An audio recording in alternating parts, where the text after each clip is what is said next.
नमस्कार दोस्तों, आशा करता हूँ आप सब अच्छे होंगे। मैं आपको अपने यूट्यूब चैनल लेखपाल डायरी पर एक बार फिर स्वागत करता हूँ। साथियों, आज जिस इम्पोर्टेंट टॉपिक के ऊपर हम वीडियो बनाने जा रहे हैं उस वीडियो में हम देखेंगे कि जो आपका RCCMS पोर्टल यानी जो आपका वरासत वाला पोर्टल था उसमें जो परिवर्तन हुए हैं उसके बारे में जो कुछ कमेंट्स हैं उसका मैं जवाब इस वीडियो में विस्तृत रूप से देने वाला हूँ। ठीक है साथियों, इसमें जैसे कुछ हमारे साथियों का इम्पोर्टेंट प्रश्न था कि आपका जो हल्का है वो नया हल्का, क्योंकि एक ही जो मूल हल्का था हमने पहली बार सिलेक्ट किया, चयन किया, उसके बाद दूसरा हल्का अब हम नहीं चयन कर पा रहे हैं, तो उसके लिए क्या करना है। और साथियों, खसरा फीडिंग वर्तमान रूप में चल रही है, तो खसरा फीडिंग नहीं समझ पा रहे हैं, खसरा फीडिंग कहाँ से करें, उसके बारे में भी ये पूरा वीडियो होगा। ठीक है।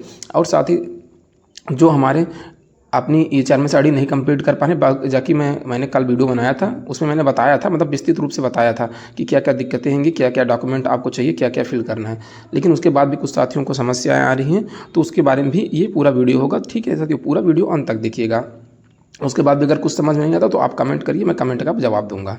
ठीक है। अब यहाँ देखिए, आप जाइए जैसे जिस प्रकार से सामान्यतः आप खोलते थे गूगल पे, और आप RCCMS या वार्ड डाल के सर्च करिए, तो आपका ये वाला जो आपका बात का पोर्टल है RCCMS का, ये ओपन हो जाएगा। ठीक है।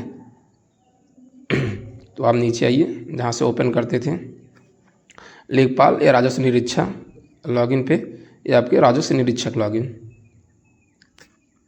ठीक है साथी। तो उसके बाद देखिए ये वाला नया वाला इंटरफेस आता था, जिसमें अब आपको अपना मोबाइल नंबर ये HRMS ID डाल के अपना पासवर्ड डाल के ओपन करते थे। ठीक साथियों, तो हम उसको उस तरीके से अपना ओपन कर लेते हैं।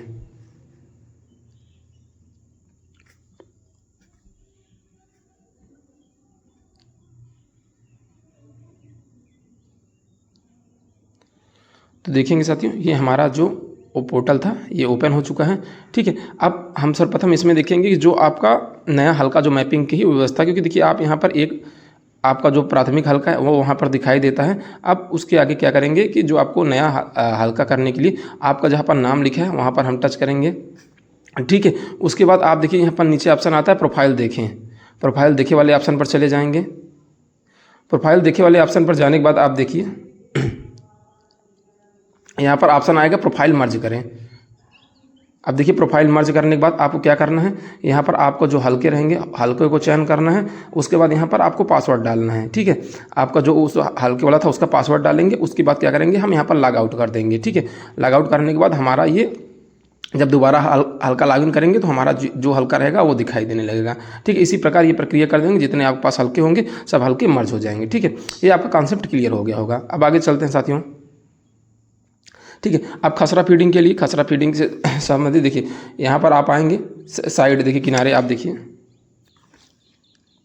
ये आप यहाँ पर देखेंगे ऊपर आपको भू लेख दिखाई देगा, तो आपको एकदम यहाँ साइड में टच करेंगे, बीच में नहीं टच करेंगे। ये जो साइड में ये पॉइंट दिख रहा है इस पॉइंट को हम टच करेंगे।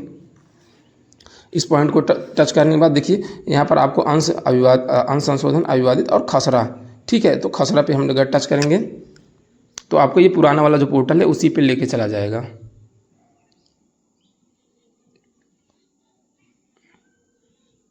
बाकी दोस्तों प्रक्रिया कुछ नहीं है, सारी कुछ सब पुराने तरीके से, बस एक जगह से समेकित कर दिया गया, एक जगह से आपको ले आके एक जगह कर दिया गया, क्योंकि आप हर जगह जा जाके कोई चीज़ फिल करते। देखिए यहाँ पर आप अपना फसली वर्ष जैसे चयन करते थे, और आप अपना यहाँ पर रबी खरीफ इसको चयन करेंगे फसली वर्ष के बाद, और यहाँ पर हमारा ग्राम डाल के आप खसरा फीडिंग करने लगेंगे।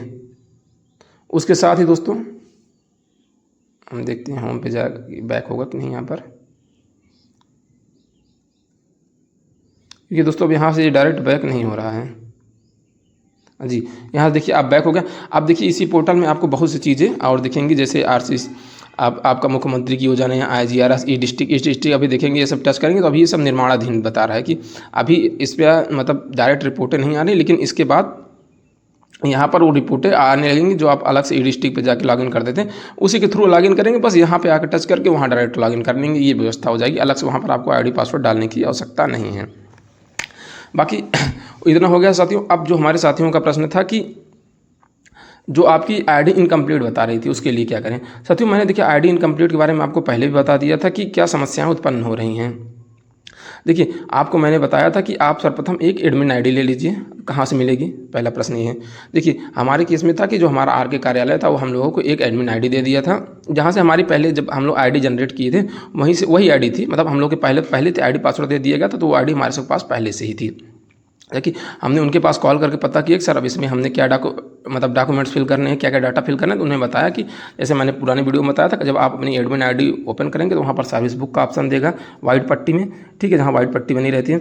उसके बाद फिर सर्विस बुक का ऑप्शन आएगा। उसके बाद जो कुछ इंपॉर्टेंट सारी लगभग 15 आपको पॉइंट्स फिल के ऑप्शन दिए रहते हैं, वो 15 पॉइंट आपको फिल नहीं करना है। उसमें से कुछ इंपॉर्टेंट पॉइंट हैं, जैसे मैंने आपको बताया था एड्रेस की आपको जानकारी देनी है, आपको अपना पर्सनल डिटेल भरना है, एजुकेशनल डिटेल भरना है, फैमिली डिटेल भरना है, नॉमिनी डिटेल भरना है। इसी प्रकार से मैंने आपको पुरानी वीडियो में बताया था, 5-6 चीज़ें हैं जो कि कुछ ऐसा इसमें बहुत सी चीज़ें हैं, ऐसा नहीं कि कोई चीज़ आपके जान के परहेज है। ट्रेनिंग इन्फॉर्मेशन, ठीक है, इस प्रकार की जो इन्फॉर्मेशन है आपको फिल करनी। मैंने पुरानी वीडियो में अपने बताया था सब कुछ, ठीक है, क्या क्या फिल करनी। उसको फिल करने के बाद आप अपने जो आर के हैं वहाँ पर आप सर्च करें, नीचे आएगा आपको वेरीफाई करने का ऑप्शन देगा। तो आप अपने जो SDM है, ठीक है, उस लिखेगा, जैसे मैंने आपको जो SDM है तो उनको आएगा सभी SDM को, जितने ज़िले हैं तहसील, जैसे मैंने SDM रानीगंज, SDM पट्टी, कुंडा, इस तरीके का आप जैसे ऑप्शन देगा। उसके बाद उसके बाद SDM को आप टच करने के बाद आपके आर के जो हैं उनका नाम वहाँ पर देगा। आप उनको उनका HRMS कोड डालेंगे, उनका नाम लिखेगा HRMS कोड के साथ, उनको आप टच कर लेंगे, डायरेक्ट वो आपका वेरीफाई हो जाएगा। उसके बाद क्या करेंगे, आप अपनी HRMS उसको लॉग आउट करेंगे। फिर आप अपनी HRMS आईडी, जहाँ से आपने एडमिन HRMS आईडी डाली थी, वहाँ से आप अपनी HRMS आईडी डालेंगे। पासवर्ड आपको उन्हीं से पता करना है, क्योंकि जब सबकी आईडी बनाई जाती है तो एक पासवर्ड जनरेट कर दिया जाता है। पासवर्ड क्या होता था, हमारे सबके केस में क्या था कि नाम का पहला 3 अक्षर कैपिटल में, उसके बाद जो उनका डेट ऑफ बर्थ था वो पासवर्ड था। उस पासवर्ड को डालने के बाद वो तुरंत कहेगा अब आप अपना पासवर्ड रीसेट करिए, ठीक है साथियों।